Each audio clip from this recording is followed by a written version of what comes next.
What's going on, everybody, and welcome back to a brand new episode on my channel. As always, I'm Jay, and today I'm going to be talking to you guys about one of the other films that I forgot to mention earlier on this year when I first saw it in theaters. That is Spider-Man Homecoming, starring Tom Holland, Michael Keaton, and Robert Downey Jr. Yes, folks, I'm going to be dishing out some spoilers in this video, just as you might have suspected, because it got released on DVD, and it's been out for a while. So if you haven't seen it, first of all, what the hell is the matter with you? And second of all, you've been warned. So without further ado, let's dig in. So the story centers around a high school age-appropriate Peter Parker who is trying to woo Liz Allen so that she can go with him to the homecoming dance while trying to balance the Tony Stark internship, which involves him being Spider-Man, the friendly neighborhood Spider-Man that is, and also trying to balance out homework and just the hectic life of a teenager. What more could you want from a Spider-Man plot, especially having grown up with the many, many stories of Spider-Man being a teenager and his origins lying in such a young age and kind of being a budding hero. Also, he's got to worry about fighting against such villains as the Shocker and, most notably, the Vulture, played by Michael Keaton. It's kind of funny. Michael Keaton started out as Batman, then he became Birdman, and now he's totally committed to the bird motif by being a villain as Vulture.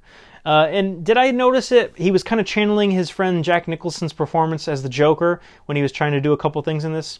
I thought it was just me, but now that I think about it, kind of very, very similar in certain aspects. So guys, Tom Holland, we got a glimpse of him in Civil War as Spider-Man, and it was just, again, a continuation of a great performance of him showing up in that specific film.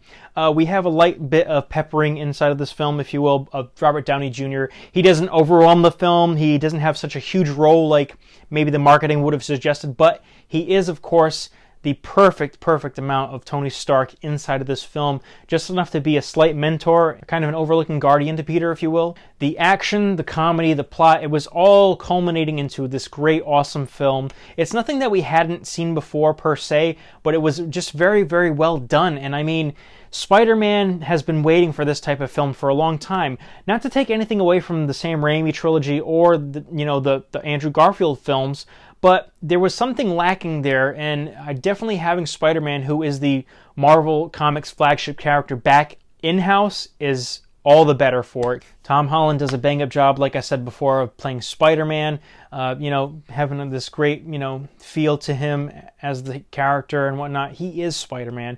And you know what? I'm ready and on board to see him in like the next 10 films if he wants, because he could do it. I mean, he is that young. He's still a teenager, I think, but even if he's not, I could see him doing a whole anthology, if you will. Then we have Michael Keaton as Adrian Toomes, aka the Vulture. Definitely a different turn for him. We're not used to him being so much of a villainous character, but I thought it suited him well.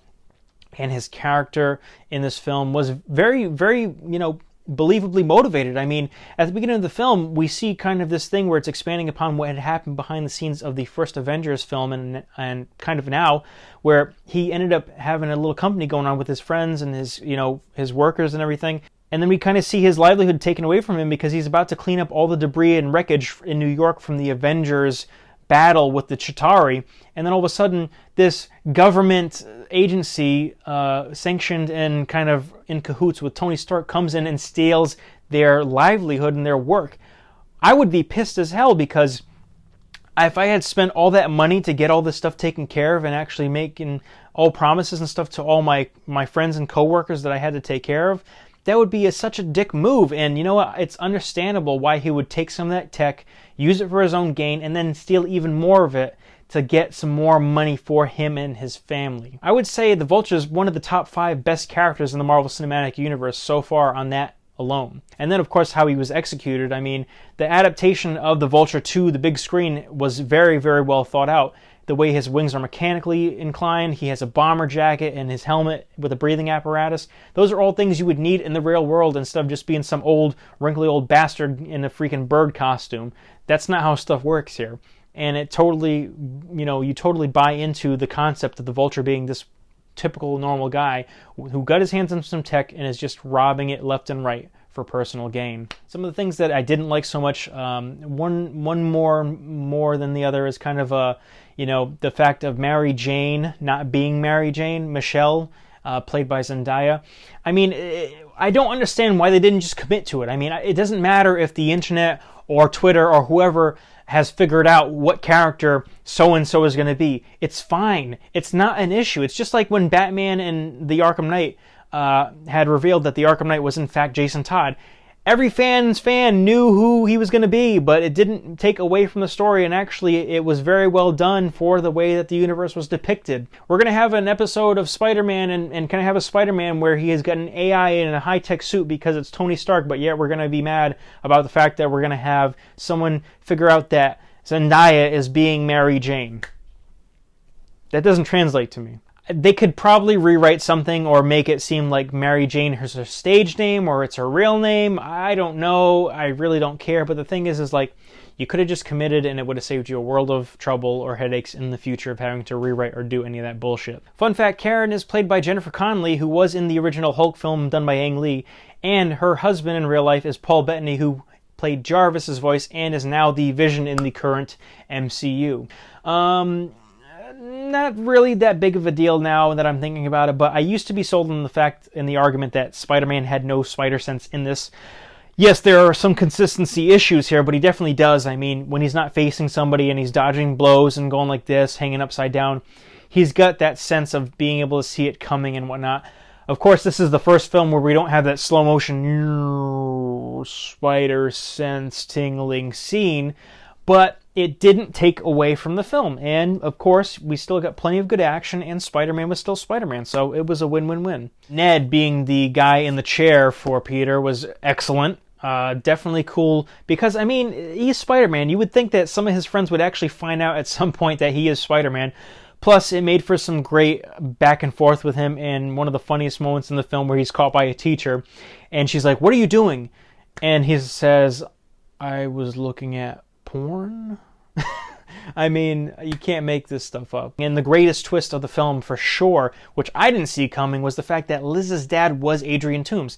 Now, in the film, that's how it is, but in the comics, there's no relation between Liz and Adrian or the Vulture. There's no relation at all, but that was such a great modification, and it definitely enhanced the film for sure. Overall, guys, Spider-Man Homecoming was a great film. I have no complaints about it majorly, and it is a good first step in the right direction for Spider-Man's Marvel Cinematic Universe journey on his own franchise and series, and I'm totally looking forward to seeing more Spider-Man stuff.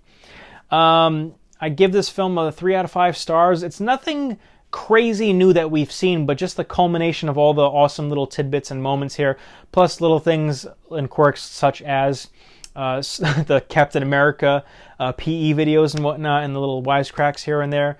Definitely enhances the experience. Like I said, it's a great film. If you haven't already, buy it on Blu-ray. See it, because why not? You guys should have seen it already. It's a Marvel film, and it's Spider-Man, and it's a good movie. But other than that, guys, that's all the time that I have for today. Like, comment, subscribe, leave all the feedback below. Tell me your favorite Spider-Man film. Is it this one, or is it another one? Maybe you tell me your favorite Spider-Man story from the comics, huh? Yeah, I'm seeing a few of you guys out there. Let me know down below. And guys, if you want, tell me some topics. I'm always willing to do videos on anything you guys want me to talk about. If I am able to, I will definitely get to it for sure. But until next time, guys, take care. Bye.